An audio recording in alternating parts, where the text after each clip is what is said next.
going on, everybody? My name is Jason Wakeford. I'm the director here at Real Recording Studio. We have Jason Reef from Freestone Productions, and we have Johnni Levi, who is our master tonight. So if you guys are jumping in, logging on. Yeah, Johnny, no, man, you're our master tonight, bro. I mean, I don't know what you would want to call yourself, but for us here at Real Studio and Freestone Productions, you are our songwriting master. Yeah. So for everybody who's logging on, we're going to be talking about songwriting, kind of diving into that. We're going to be asking Johnny a bunch of questions. He is Johnny, actually, you know what? Why don't you tell everybody about yourself, man? Well, so basically, I mean, Jason knows a lot about how I started. I really didn't set out to write songs, to be honest with you, and I don't think most songwriters do. It's just kind of one of those things you fall into. Originally, when I graduated from high school and went off to college, and I was more interested in performance and public speaking. I was a speech major, and but I had aspirations to write novels. I loved reading when I was growing up, and so I think the fact that I loved reading so much, and I enjoyed writing, that the logical thing was to write a book. Had a couple friends who got together, during one of our breaks, and was like, "Hey, would you interested in being in a band?" And mind you, there was only one guy that played an instrument. We're all 19 years old. But I feel like that's the kind of way it should be. That we've kind of lost that a little bit now. But yeah. So I was like, okay, well, I can't do anything. Brought a drum kit. Never really learned how to play, but started attempting to write songs. And for not having a lot of knowledge, I felt like I was a pretty good lyricist. And there is a separation. People got to realize that there are people who are really good at writing lyrics. There are people that are really good at writing melodies, and there's people that are great instrumentalists that can put the music to it. So songwriting is not this. Right away, people look at it and think, "Oh, songwriting, like you write phenomenal lyrics." Well, no, it's a mesh of all three of those that really make a good songwriter. You can't really have one without the other. And that doesn't mean that somebody who writes lyrics is not a songwriter. It just means that sometimes you find the Bernie Taupin to the Elton John. Yeah. People that work together. And that's kind of how I fell into it now. That was when I was 19. I'm 42 now, so I've got like 23 years experience in songwriting. So. Wow. Oh man, that's awesome. That's awesome. So how would you define so we know there's a bunch of different processes when it comes to writing a song to full-fledged production, delivery out the door, mastery, to that. What would you define songwriting as? Well, I mean, I always tell people songwriting is the poetry of one's soul. I think that's the most real statement I can make as far as songwriting is. I can tell you what songwriting isn't, probably more than I can tell you what songwriting is. Okay, yeah, why don't you shoot on that, man? So, songwriting isn't, I'm writing a hit song. That's not really real songwriting. I feel like real songwriting is writing something that's real to you in your life, or something that you're empathetic about, and being able to put that in a way that when people hear it, it's going to prick something emotionally in them. And that could just be joy. That could be happiness. That could be me stomping my foot. Or you have the deeper songwriters out there who will put into words something that somebody else has never been able to explain in their life. But when they hear that song, whether it's part of the music, whether it's the melody, whether it's the actual words, it pricks something in them that gives them an emotional response. So that's what songwriting is. I mean, it's the breathing of one's soul, literally. So, I mean, not to get all mystical on you, but that's kind of how I feel about it. I mean, without songwriting, I wouldn't be who I am as a person. So, wow, that's awesome, man. Awesome, Johnny. So basically it's you're telling your story. It's kind of what's coming out of your soul. It's what's coming out of your spirit, which is so beautiful. So I gotta ask the question then. So that's from like the philosophical standpoint. That's from like the emotional standpoint of when it comes to writing. What is like the technical aspect of it, or the tangible? Because that's the very intangible, on starting a song. But what are some of the tangibles? So, I mean, as far as some of the tangibles, I mean, obviously, so if you were just going to say, what is songwriting? Well, there's so many aspects to it. And this is the thing I struggle with. When Jason asked me to do this 2 weeks ago, like I said, I jotted a bunch of stuff down, but To be Yeah. honest with you, there's so much that goes into it, even in the time that we have. Yeah. I think it'd be impossible to hit on any all the bases. But I mean, Yeah, for sure. but the basic structure of a song, obviously, is you got, your verse, which is probably the meat of a song. You've got your chorus, which is really like the dessert, because the chorus brings everything back around, and it's the most exciting part of the meal, I guess you could say, is the chorus. Yeah. Then you have a bridge, which is a little bit of a filler in there. That's just the technical aspect of songwriting, the tangible part. As far as writing a song, Yeah. here's the Yeah. Talk thing. about that.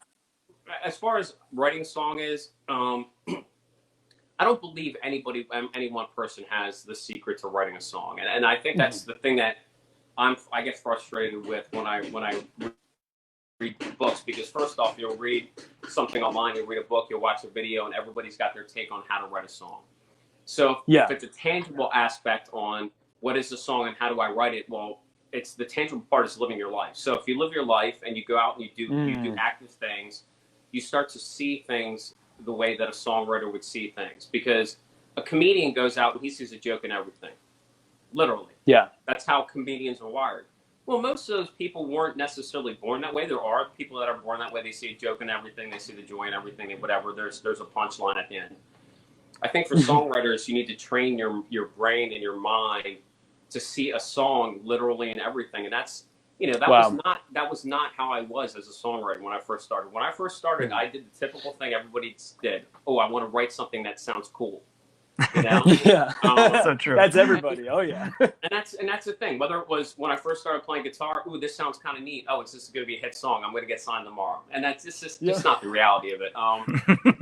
So I've kind of gotten myself to the point now where I've trained myself to use my ears and my eyes constantly for songwriting. So I'm not a guy who sits down and literally will write for hours on end. I don't do that.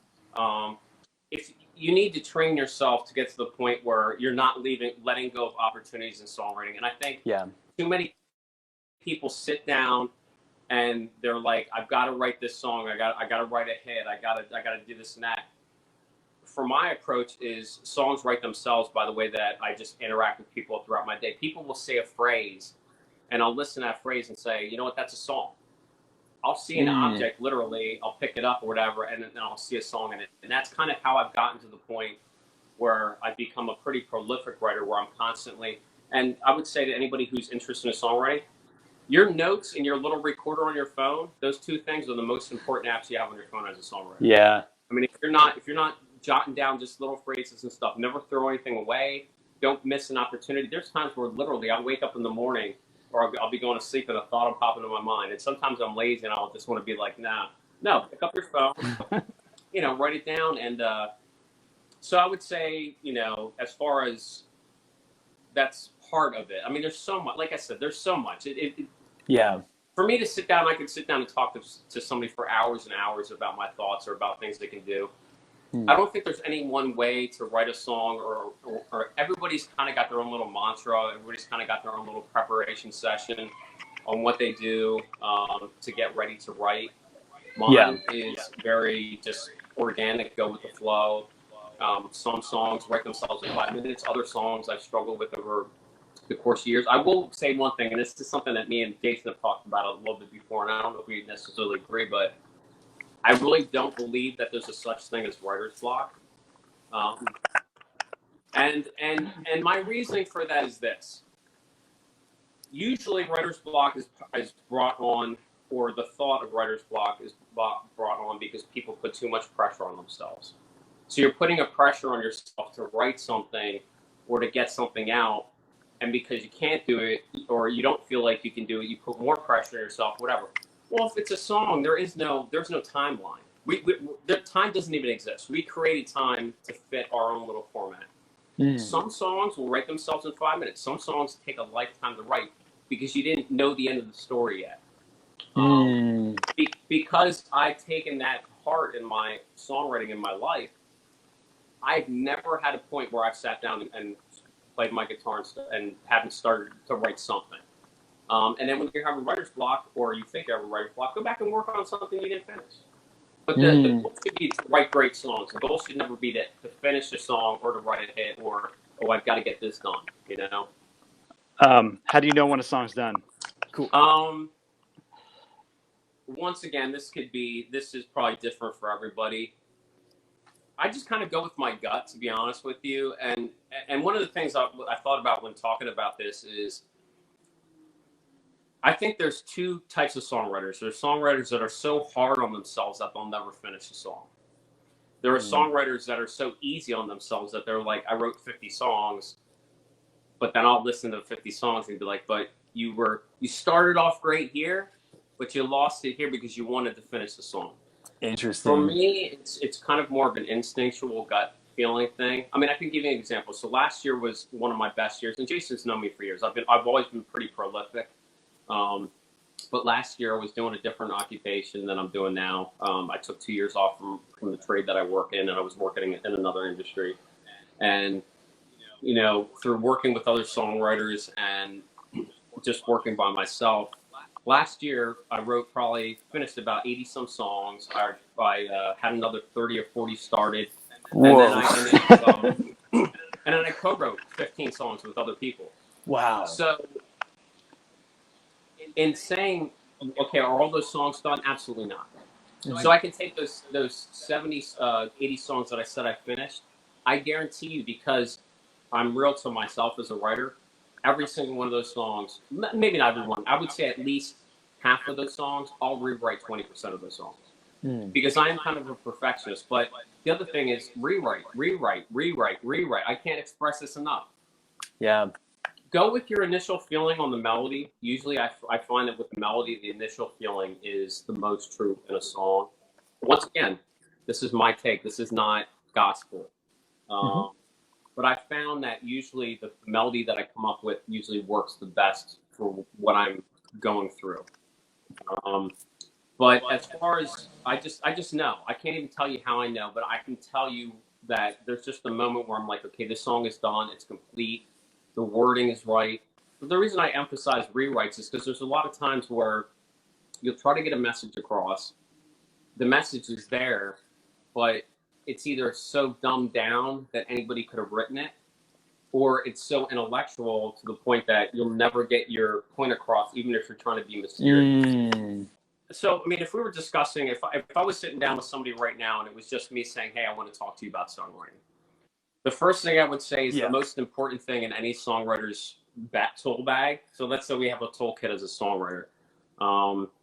We've already talked about viewing, the way that you view the world. I think one of the most important things as a songwriter is empathy, to be honest with you. If you're empathetic as a person, and most artists tend to be, and if you're a songwriter, you're an artist. You know, just because you're not using a paintbrush doesn't mean you're an artist. You're literally painting a picture in somebody's mind. That's the goal. And through that picture, they're viewing that in their ears, and it strikes up an emotional response. If you're empathetic to people and you listen to their stories, first off, everybody has a story, which means everybody you know, there's a song in them that you can take from them as a writer. If you're empathetic, you can take that upon yourself and kind of get close to understanding what they're going through. And by doing that, by being empathetic, it makes you a better writer in the sense of telling a story, making it sound like it happened to you, and making people believe it happened to them. Because I find a lot of people, they lack empathy. They try to write about something they don't know about somebody else's other experience, and it comes across as just not real. Yeah. It doesn't seem like, it seems hollow. You know what I'm saying? So the big thing is, like, you know, rewrite. You can rewrite a song 100 times to make sure that you get exactly what you want to say, because you know words are always like a big issue and a big problem. Like, you know, am I saying exactly what I need to say, what needs to be said? Because again, like you said, you can either really overcomplicate it or really uncomplicate it where it's too ambiguous and your story never gets across, you know. So when you're writing songs, do you start with, like, you know, and I bet it's probably super different for each one, but do you start with, like, you know, you have a chords, or do you start with a melody, or do you start with the lyric? Do you start with like, how does the song, can you by chance, if you could, take us through the process of what it looks like from, like, right before conception to where you're like, this is a song that I could sell, So I would say all of the above. Okay, Like, yeah, I figured that was going to be literally. your answer. Yeah. And I think any songwriter that's really invested in songwriting, I think they can honestly say that, okay, well, there was a time where I would write down an idea first. Maybe I'd write the lyrics in poetry format, which is what I did when I started out. Yeah. There is one thing that I never do, and this is something I've never done, and I've actually found out that a lot of other songwriters don't do this. I never title a song until it's done. Interesting. Awesome. Okay. Wow. And my reasoning for that is because if you put a title to it, a lot of times you're trying to write towards a title and not letting the song breathe. So that's one thing I never do. But I guess taking you through a normal writing session now, where I'm at now with my songwriting. Yeah, that would be awesome. It is. I'll wake up. It'll be Monday morning. I'm driving to work, and something will pop in my head. So I'll be thinking about it as I'm going to work. I'll get to work. We'll jot it down on my phone. That'll happen over the course of a couple of days. I mostly do most of my writing on weekends. I get up at like 4 o'clock in the morning, 5 o'clock in the morning, and then I write for about an hour or so. That's my witching hour, and that's the thing. People have to find. Everybody's got a different circadian rhythm when it comes to being artistic. So find the time that works best for you, but utilize that time. So these thoughts will be going through my head all week. Saturday morning will come up, or Friday, because I work 4/10, so some Friday mornings I'm at home. I'll just wake up. I'm half awake, which I feel like is to my benefit, because I'm half awake. My mind subconsciously is doing it, not me doing it a lot of times. I'm not that's so anything. interesting. So I'll get up, I'll pick up my guitar, and I'll start strumming. I'll start playing something. And as I'm playing, in me personally, the way I might be playing or strumming or whatever will invoke something. And then usually like a phrase or a word will just pop out. And melody just seems like it comes instant to me. And that's, to me, I think melody is probably the hardest thing for most songwriters. For me, it seems to be the easiest. And I'm a singer. So there you go. because I'm a singer, that's a benefit in my songwriting. Just like when I first started writing and I didn't play guitar, that was a crush for me. But yeah, it'll just evoke something in me, and then I'll start writing, and I'll have a melody, and I have my phone right there. I record the instant, like the first thing that comes out of my mouth, I record that, because I want to remember when I wasn't thinking about the song, what was coming out. There's something good about that. Yeah.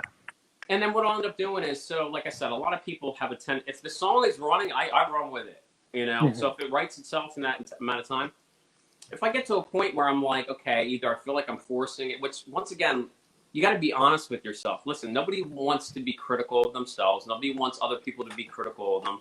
If you want to be a good musician, a songwriter, a singer, a producer, you have to take criticism, and don't take it to heart, but take it and you got to listen to it and say, hey, you know what? Maybe they got a point. Yeah, that's so true.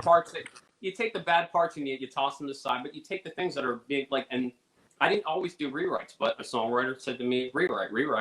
And I started doing it, and I started realizing that, hey, you know what? It was better when I rewrote it. When I said this was better. And then, you take all the verbal garbage and the unnecessary stuff out of a song. I like to switch gears a lot, and I think this is another reason why I'm able to finish more songs, is because, first off, I don't give myself a timeline. I'm not writing for somebody else. And that's the first thing you need to decide when you're a songwriter is, what's your goals? Is your goal to be a writer down in Nashville? Well, if you're going to be a writer down in Nashville, they're going to expect you to write X amount of songs in a week. Yep. So, and and you're not writing yourself. You're writing with 3 or 4 people in a room. And, if you're along the totem pole, half of what you're saying is not going to be listened to sometimes. Yep. If you want to write because you're a singer-songwriter and you want to go out and play, well, then there's a whole different set of rules that go into that. So, but what I'll end up doing is I switch back and forth between songs like constantly as I'm writing in that hour time. So in that hour's time, I might be working on 10 different songs that I started but never finished. And some of them will end up finishing themselves because in that moment I was ready to put that final touch on that song. So I would say keep it light, keep it loose, create a space for you to write in that's comfortable for you. And no matter where you're at, I don't care if you're a person who's like, I've considered songwriting, but I'm scared to do it. Man, I didn't know anything about songwriting. I didn't know anything about being in a band. Like, so just go out and start writing. You have to write. You have to, like I said, you have to write. You have to view the world differently. You have to live life, because the more you live, the more stories you have to tell. So That's true. Wow. It's not just about words on paper. So that's basically what I'll end up doing in a day, is just sitting down and going through that little process. So to maybe help some people that are listening too, how did you find that 4 a.m. was like your key time? Was it like, oh, just one day you kind of woke up and you had something on your head or on your mind, or kind of how'd that come about? To be honest with you, I'm not really sure, but there were things that, like, over the years I noticed. Like, sitting in a chair like this, it's hard for me to write a song. I can't explain what it is. It's just me. I like to sit on the floor Indian style when I write a song. And for me, that just works. And I don't know how that came about. I just started doing it, and now it's become a part of my writing process. I'd like to have a big mistake. Is the first thing is, I always ask myself, is this song even worth writing? So I think the biggest mistake, that's when I listen to some other people's songs, was this worth writing, because it's already been done 100 times. So sure. I feel like that's probably the biggest mistake in music is, and don't get me wrong, listen, there's if there's 100 ways to skin a cat, there's a million infinity plus one ways to say I love somebody. But the problem is, a lot of people end up, so we all have heroes in music. Oh, I love this guitar player. I love this songwriter. I love this singer.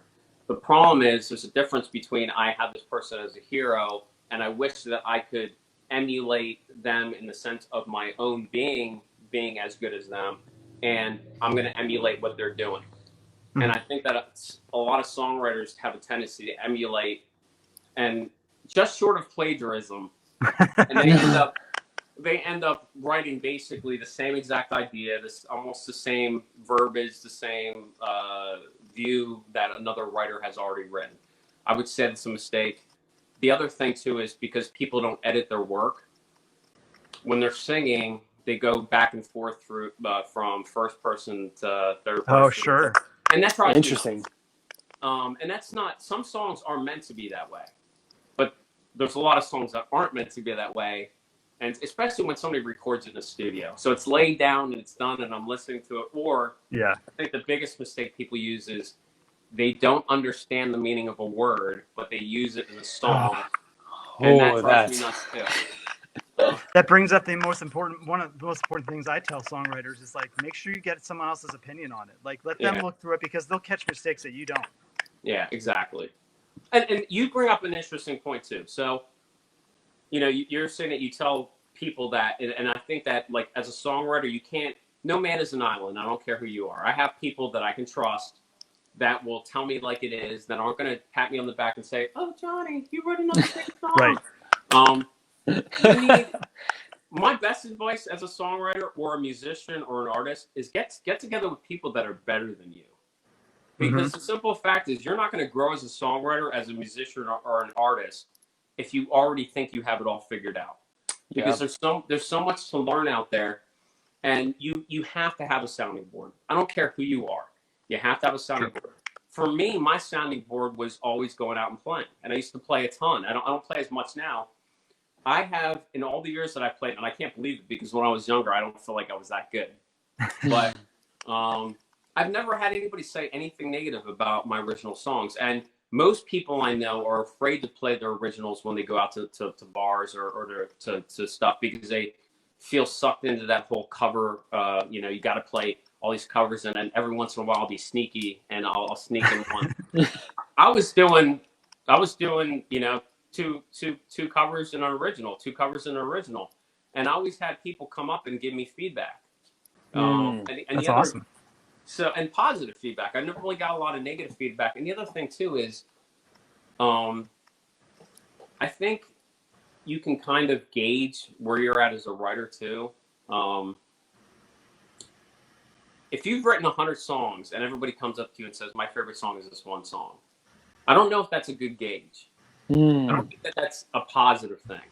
I think if you've written 100 songs and you have a diverse group of people and they all come and say, no, that's my favorite song. No, this song's way better. This, like, I think that's a pretty good gauge that you're on the right track, because everybody's wired differently. So if you're writing songs that are reaching different people at different age groups, different points in their life, and they're all like, no, that song means something to me.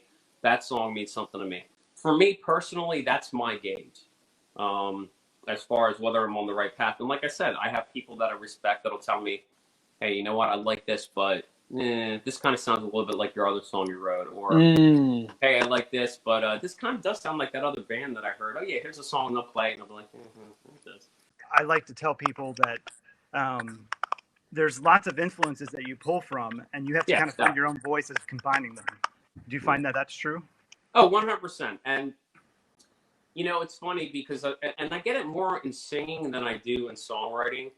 I mean, I've had everything from James Taylor to John Denver to the lead singer of Maroon 5 to like David Gray to, you know, Chris Daltrey. So I've had a lot of those things, which is funny because some of those people are actually my contemporaries. Wow. It's not like I started music when I was 40 years old. Right. Yeah.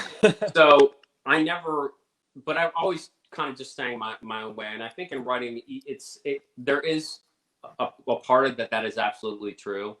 And what I tell everybody is be yourself. I mean, like, honestly, like, if you're not successful in music, maybe it's because there already is a Taylor Swift. You know, if you're not successful at songwriting, maybe it's because every song you write sounds like Godsmack or whatever band there is. Yeah. And don't get me wrong, success, what is it? I mean, we could talk about the definition of success for hours. I mean, it's whatever you want in music. Are you reaching your goals? Well, maybe if you're not, it's time to drop back and punt and say, be honest with yourself. What am I doing wrong? What do I need to improve on? And, you know, like, for instance, since I'm here and I'm being honest, my biggest weakness at this point as a songwriter is probably guitar. And I'm actually a pretty good rhythm guitarist. You know, I'm a good guitarist, but I found myself cheating for so many years because I play by ear. I can read to my guitar, figure out chords in a couple seconds. So by doing alternate tunings, I strengthened my ability to kind of put the smoke and mirrors out there that I was a better guitarist than I was. But to be honest with you, I have so much to learn. I'm by far not a master on guitar. But to your credit, man, it sounded, to your credit, when you were doing all the alternate tuning stuff, you know, there were times where it sounded like there were two different people playing. You know, recorded and played together. It was, you did some really cool stuff. Yeah, so I mean, you gotta find your own pace and find where you're at, and you gotta keep it real, and you gotta know your strengths and your weaknesses, and cater your strengths, but don't forget that you have weaknesses. And I think that's the biggest problem with any musician, anybody who's in music, is they got an awesome voice. That's awesome. You know how many people have awesome voices in the world? A gazillion. So that's great. What are your weaknesses so that you can take that to the next level? So now your voice stands apart because you're also a guitar player, but you're lacking. So, so for me, like, even when I'm writing songs, if there's anything that I'm struggling with, so like I said, my guitar playing, I want to expand more on that, because the more that I can do fingerstyle and flat picking and all those are more things in my tool bag that will allow me to write more songs. Just get away from the G, C, and D. Come on, there's more chords. Yes. And all three of us have played in church, so we know the repetitiveness. Listen, and there's nothing it's wrong the four with chords, man. 4 chords and the truth. But I mean, you know, like, if you want to stand out, you got to think out of the box. Be yourself, because you're the only person who is you. And this is what I tell people all the time. Be you, and your fans will find you. And that's just the way it is. You don't have to be somebody else. You don't have to emulate somebody else. If you have a story that's worth telling and a song that's worth writing, and you put due effort into it and do justice to that, I think people are going to gravitate towards that. Yeah. Do you feel like you've developed a specific voice, like you center on certain topics or certain ideas or like messages or anything like that? You know, it's Or is it funny just kind of because all over? It could be different for everybody. I think I'm all over the map, and see, that's another thing too, and this bothers me. This is like a songwriting thing that I've seen in almost every video, and it drives me nuts. I'm not genre specific. So I've never been genre specific. I don't write in just one genre. I don't sing in just one style. My voice is always my voice, but I've learned to control it to the point where every song doesn't sound exactly the same. So not being genre specific, a lot of times they'll tell you in the industry, well, if you want to be successful in music, then you got to write in one style, genre and focus on that. Well, that's, for me personally, that's totally against who I am as a person. Mm-hmm. I don't eat Cheerios every morning for breakfast. I like to switch it up. There's a lot of things that fascinate me. There's a lot of hobbies I have. I don't just do one thing. And I think the songwriting is the same for me. I've written pretty much, other than rap, I've written pretty much in every genre. I started out in, the Christian rock thing with back in the day, gravitated more towards rock, kind of went into like more mainstream pop for a while, a bunch of weird craziness in between, which was whatever I threw together. I did a lot of country stuff and have been doing country stuff because, a lot of people are like, you got a great country voice. Why not? Yeah. Now, I didn't sit down and try to write country. It was kind of something that kind of just I fell into. And I'm kind of back writing more rock stuff. But as far as writing specifically songs, I have found myself writing more stuff that I would say is not just a song that it is a surface value song. So I've been writing songs lately that are, like I wrote this song called This Chair. And this wasn't too long ago, but it's a song that's hard hitting because it's real life. And it's not, and it's more of a sad song in a sense, but it's a true to life song. So basically, like we were talking about how songwriting can be anything, like it's your eyes and your ears. And I just happened to be somewhere one day and I saw this old chair sitting there. And the thought popped in my mind that was for somebody, I was looking at it as just a raggedy old chair. Well, that was probably somebody's throne, So the whole song came about as like a picture of an old man sitting in a chair at 90 years old, and his family's all gone, they've all passed away, he's by himself, and the society we have wants to pull you out and put you in some nursing home. Well, a guy like that's not going to survive in a nursing home. And you're like, the person's pulling you out of that chair, and they're looking at it like, what's the big deal? Well, no, this chair is the only one I've known, Wow. Like this, and it's the memories that are in that chair. So I've been writing songs that I feel like are more hard hitting towards things that I believe in, which is we should respect the people that have come before us. Older people are not disposable. So like I wrote that. Come on. That's how my heart felt. I wrote another song called "Dig Two Graves" like last week, and that song came from a line that came out of a movie that I like, the vampire movie. And the guy goes, if you waste your life on bitterness, you might as well dig two graves. And see, that's what I'm saying. Like, there's a song in everything. Sure. Yeah. Wow. So I ended up writing a song about the current climate, and it's just about how I see friends fighting over everything that's trending right now. People are divided, and it's if you waste your life on bitterness instead of saying, hey, let's come to a solution, let's come to a common goal in the center, you might as well dig two graves, because in the end you're killing yourself with the bitterness and the emotion and everything else, rather than trying to solve the issue by saying, let's get together and solve things. And come on, it's so good. Exactly. And I've always been a firm believer, and this isn't political, this is just my thoughts. Yeah. You have wars that always end in peace. So war is never necessary. Now here's my reasoning and my thought process for it.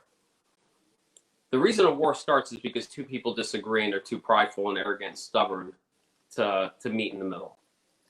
So you have a loss of life. One side or the other decides, I've had enough. This is too much loss of life. So peace is there at the end. Well, you had peace in the beginning. and you had the same set of circumstances that were like, let's just sit down and talk about this. But for some reason, as society, we have to go through that. We feel like we need to go through that. Yeah. So that's kind of like the thoughts that I've been thinking about lately with everything going on, world climate or whatever. So I'm trying to write songs that are more meaningful. I spent so much time writing poppy stuff, you know, I love you, blah, blah, blah.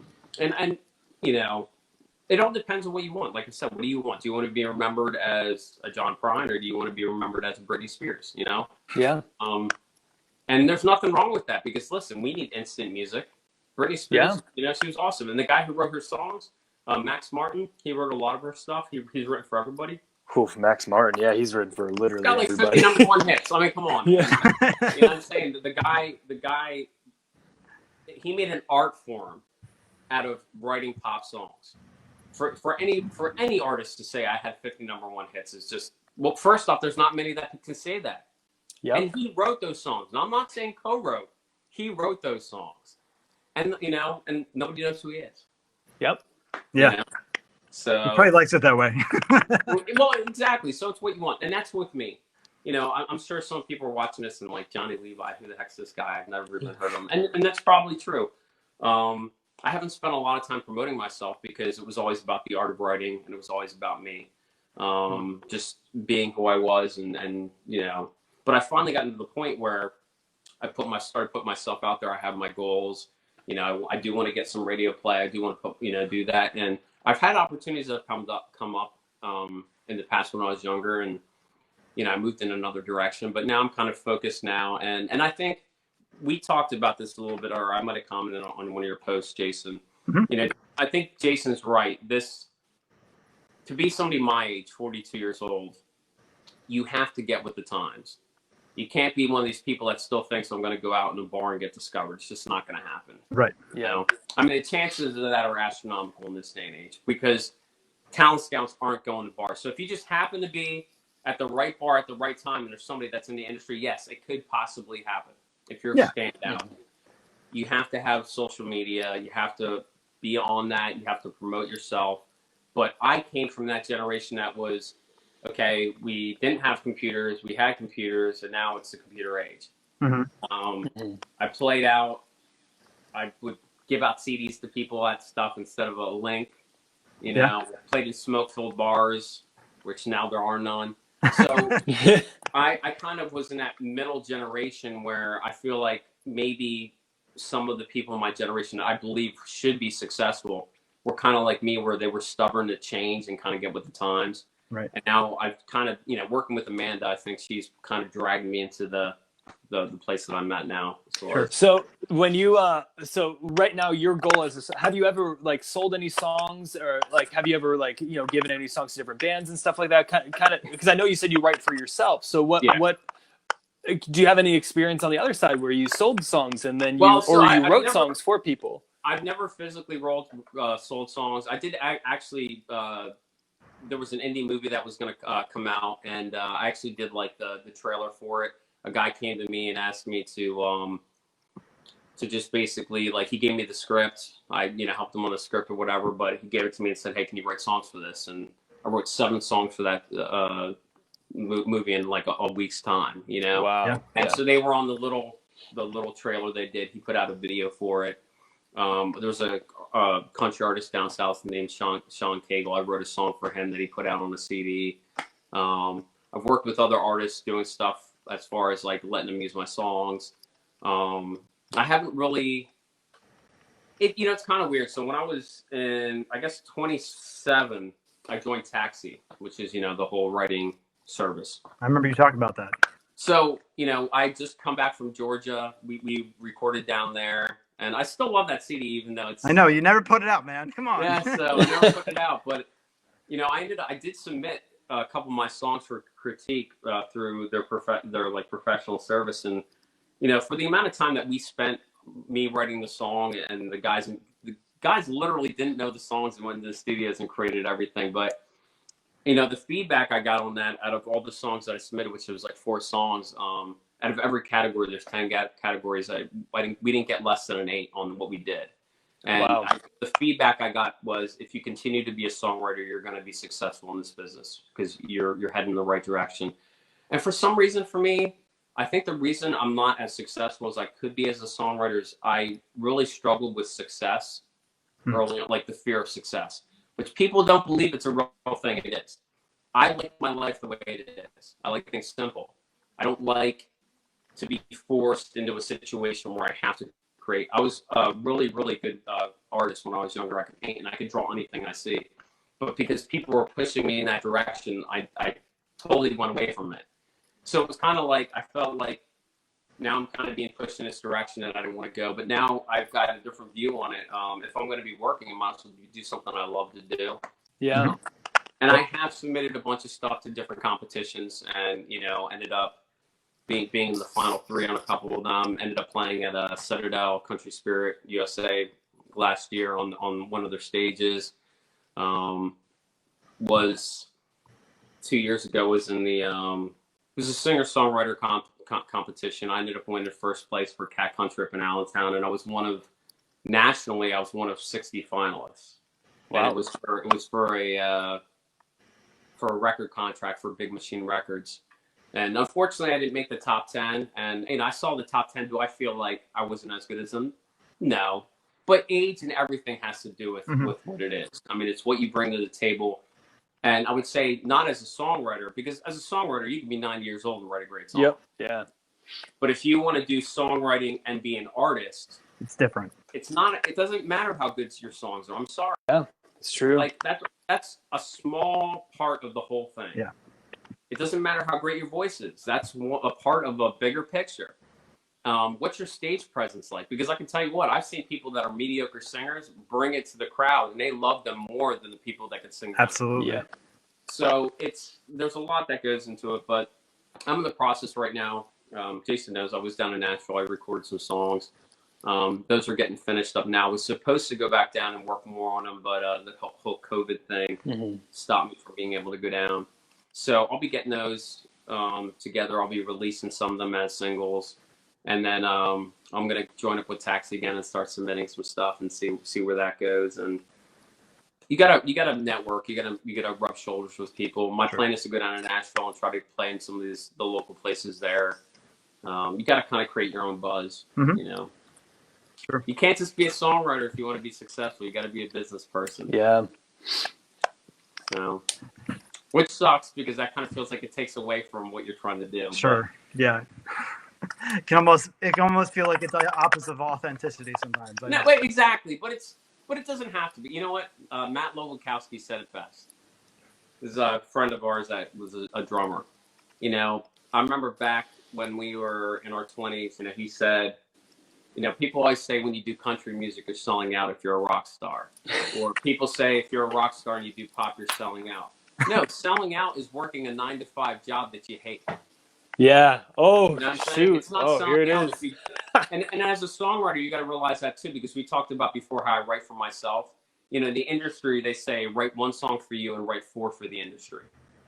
So for me, I never do that because I write every song from wherever it comes from, whatever aspect. I'm not thinking of artist specific. And usually one of those songs that I wrote that I just wrote for the sake of writing will fit an artist. Yeah. So I always write for me, but here's the thing. I write for me, but not every song I should sing. So I think that's so true. That's another thing that artists need to consider. Like every song you write, you can hold on to them forever and have them in a book and die and not leave a legacy. Right. Or you can write great songs and say, I know this is a great song. I'd love to hold on to it. I'd love to sing it myself. If you see another artist that you like locally, network with them. Yeah. This song was written for you. You know what I'm saying? And then that comes back. And that's... Music isn't a competition. It's not a competition. I can't stress that everybody enough. can enjoy everything. I can't stress that enough. And you know what? I've probably faced more ignorance from musicians. I've never faced ignorance from a single person in any show. And I played literal hundreds, if not over 1,000 some shows in my life. I've faced a lot of ignorance from other musicians that are out there. And the problem is because people have too much pride. They feel like there should be a pecking order locally. Don't buy into that garbage. It's all garbage, you know? like I said, if you're just being you, go with the flow, do your thing, you know, connect with other artists you respect. Don't walk on other people. Hey, you know what? It might be easy for you to listen to a song for 5 seconds and say, this song sucks. Well, people put a lot into that to put that song out there. And guess what? True. They might be on the first step of their songwriting journey. That could have been the first song they recorded. Look back at yourself and say, where was I when I first picked up guitar? Where was I when I sang my first note? Where was I when I put my first, you know, word to page? It's not a competition. And if anything, I would hope that as a person who has a lot of experience songwriting, even though I'm still trying to associate with myself with people who want to advance me because they're driving me to do better. I would hope I would reach down, and I share people's music all the time. Some of the stuff I don't like, some of what I do, but the fact that they put themselves out there is enough reason for me to share their music. Yep, 100%. So hopefully I would reach down and be like, hey, you know what? You're getting there. Just keep going, you know? And so. I've seen you walk that talk as well, because you've mentored, I know at least one artist. I don't know if you've done that more than once, but you put a lot of time into Amanda Nolan, who I had the privilege of working with on a couple projects. Yeah. Well, what did that look like for you to just mentor someone in songwriting? You know, it's funny because it's probably the only other thing. Now, I don't have kids, so like I always tell her she's the closest thing I have to a daughter anyway. So there's I think the bond we have is deeper than just a songwriting relationship. But I think, to be honest with you, as far as working with her, it's equally satisfying as writing a song. And that's pretty serious for me, because when you finish a song, it is, and you feel like it's good and you're on fire, that's probably the biggest shot of dopamine a songwriter can ever have. So, you know, working with her has been a real privilege. And, you know, it's so weird to see how quickly she's grown as an artist. I mean, ridiculous. And this is all from her own hard work. Yeah, she has done a lot. Yeah, it's I'd love to be like, oh yeah, look what I did. No. I gave her the basics. You know, I gave her advice that I thought was sage advice. She took what she needed from that, and she ran with those things. And the things that she said, you know what? No, I kind of want to go in this direction. She went on her own. She's got her own mind. She's her own artist. She's her own person. But being able to have that input with her and to see her, I'm sorry, there's not another musician I've met that has the drive she does. Like, and she's only 19 years old. Yeah. And the songs she writes, the stuff she's getting ready to release is ridiculous. She's superly talented, and her voice is out of this world. So, what kind of pointers and tips did you give to her, like as you were going on? Like, what did those pointers and tips look like? Well, so a lot of the stuff is stuff we talked about a little bit. Like, you know, the one thing I told her, like, and I told people that want to play an instrument when she first started was, you know, don't play for hours a day. You know, pick it up for 20 minutes at a time. Give yourself a break. Walk away. Songwriting, you know, the empathy was the big thing that we talked about. Like, you have to be able, to write things that are from somewhat of your experience. But if you're empathetic towards other people, then you're able to take that and translate it into something else. One of my things that I always say is, when you use a word and you're writing a song and you use a word, your voice should reflect that word. So if it's the word hate, you're not going to be like, hate. Hate. Right. There's got to be an inflection on it. Yeah. There's you want to drive that word home. So certain words you use, your voice is going to reflect what you're saying. Especially when you record. No, so just different things like that. I mean, when she first, it was really interesting because, like, at this point, I'd never worked with anybody, and I was kind of like, what do I even have to offer? But I remember when I first started working with her, she had this weird thing, which I'd never experienced with an artist, and she's obviously way past this now. She's broken free from it, but I would take the capo and move it, and she would still be singing in the same key that she. I remember that. Do you remember that? Yes. So wow. So what we ended up doing was, like, I forget what we ended up doing, but there was something we ended up talking about, like, you know, move it from one space to another, kind of, in like, and practice in different keys in order to get yourself pulled out of that kind of thing. You know, and just, there's just so much little things along the way. But to be honest with you, I think the biggest impact I made on her was maybe even less about songwriting and music. You know, I told her don't be Taylor Swift because there's already Taylor Swift. So it was all life stuff. Be yourself. Integrity means more than anything in the music business. Yeah. You know, so a lot of the stuff is more stuff. If I had a daughter, this is the stuff I'd want to pass on to them. Sure. Like, stand up for yourself. If you're going to make a deal with somebody and they try to go back on it, don't just let that slide, because if you let it slide, they'll walk on you forever. So a lot of stuff was life lesson stuff, and then other stuff was just us sitting down. Like, we co-wrote songs when we first started, and I showed her the structure of how to write a song, just different things like that. And as we progressed, it was more just us getting together, sharing our thoughts and ideas, and then she'd share a song she wrote. And you know, I kind of feel like, you know, when we first started off, it was more me kind of just guiding her, and I almost now feel like she's leaving me in the dust.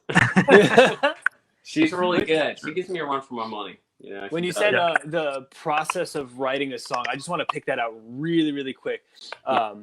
Or you said the structure of songwriting. Is that what we were talking about before, or is that something different as far as like... the structure is more like just the basic stuff. Like, okay, you've got a verse, chorus, bridge, whatever. Yeah. Which all that stuff switches constantly and changes up.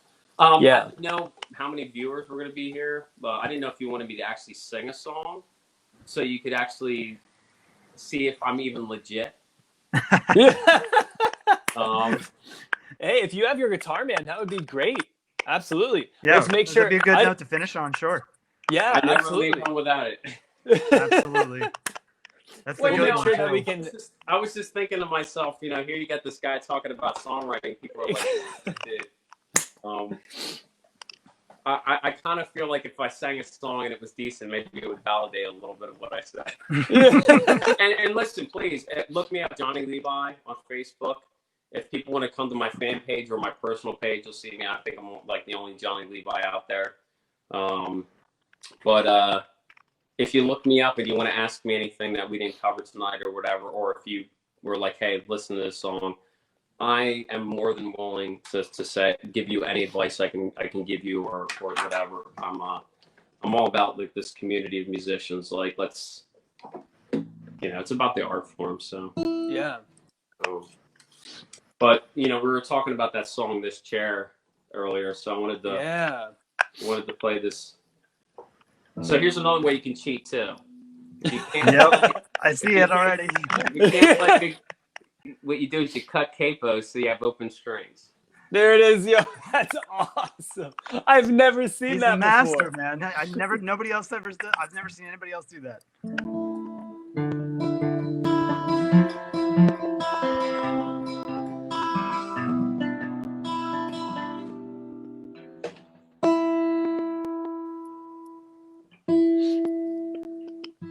All right, here we go. All right, man, let's do it.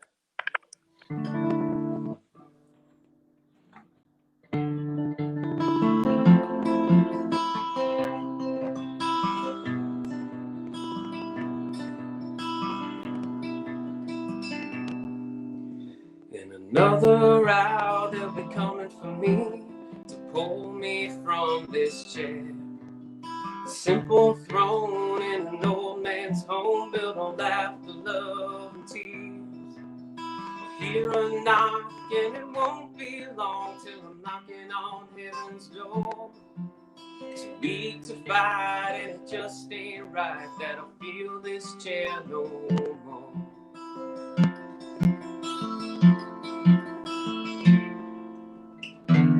This chair is the only one I know.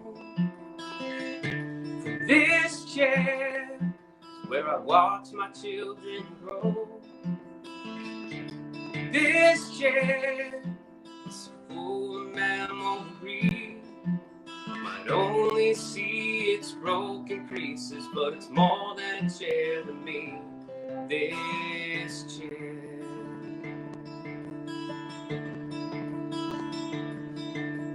90 years, but it don't seem long from the cradle to the grave.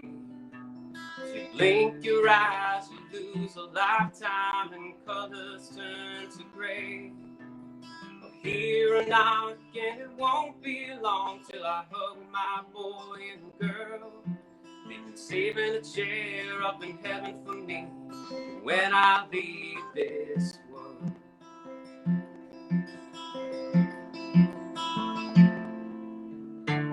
This chair is the only one I know. This chair is where I watch my children grow. This chair is full of memories. Might only see its broken creases, but it's more than a chair to me. This chair.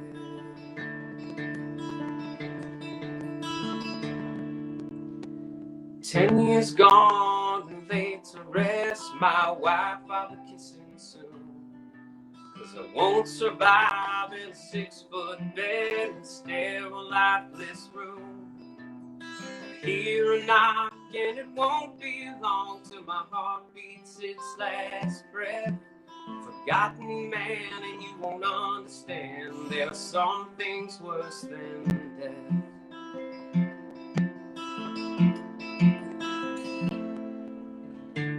This chair is the only one I know. This chair is where I watch my children grow. This chair is full of memories. Might only see its broken creases, but it's more than a chair to me. This chair.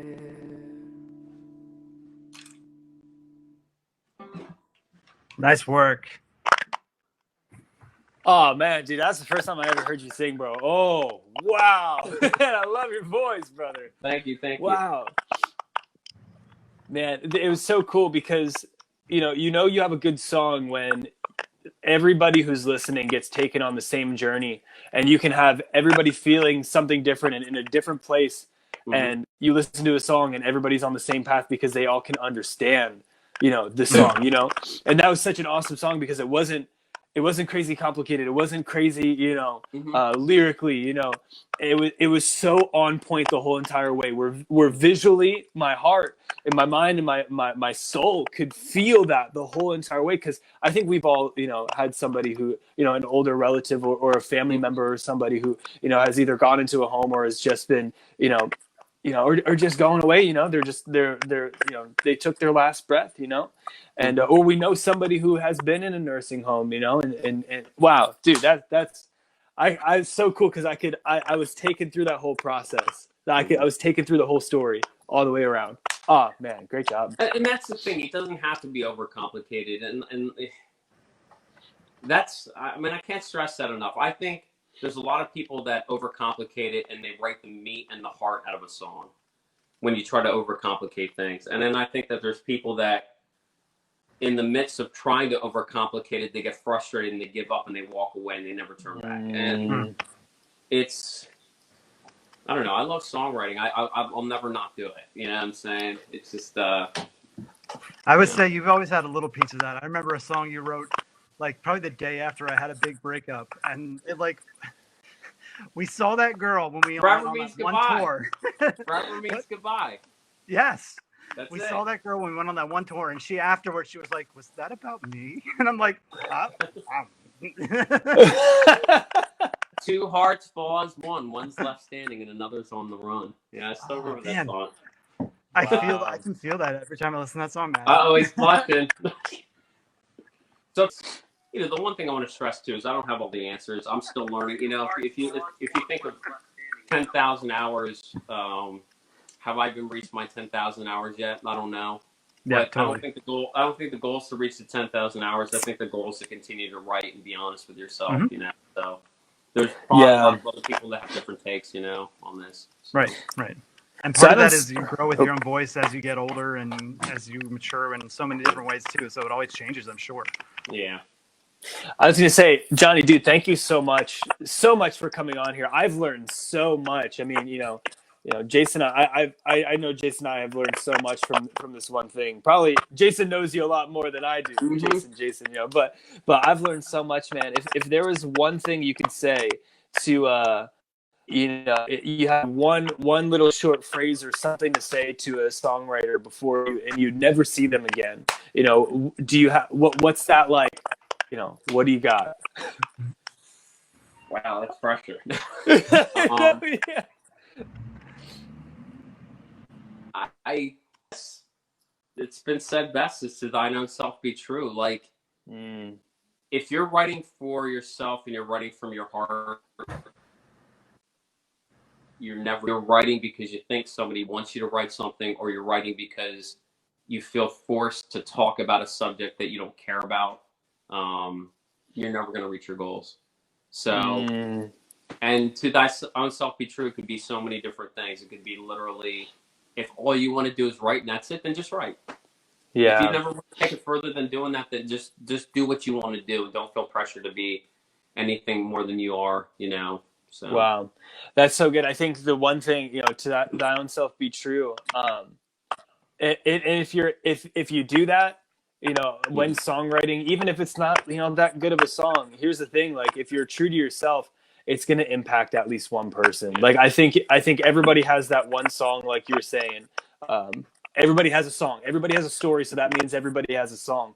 And that one song might help one person, if that helps that one person, then it's worth it, Well, and just in closing, going with that, I would stress to anybody, I don't care if you've just started or if you've been writing for 10 years or where you're at in your journey, because I think even people that have been writing for 20 years don't understand this. 50% of the people out there aren't going to like what you write. 50% of the people out there aren't going to like your voice. 50% of the people out there are going to think they're better than you. Why don't you focus upon the 50% that like you, the 50% that like your voice, and the 50% that think that you're their equal? Yep. So keep it on the positive side, I guess, and focus on the things that make you grow as an artist. So. Oh man, I love it. That was a closing statement right there. that was one closing statement, man.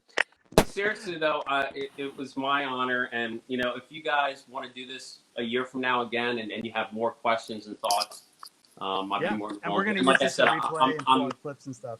I'm an open book. If somebody wants to reach out to me online, they can do it. I'm not one of these people that says, I'm going to teach you songwriting for $19.99. This book is like, I'll give you whatever advice I can give you or thoughts, and the rest is up to you. So that's it. But awesome. All right. Oh, Jason froze on us. Well, I guess I'll say goodbye. All right. Thanks again, guys. All right, man.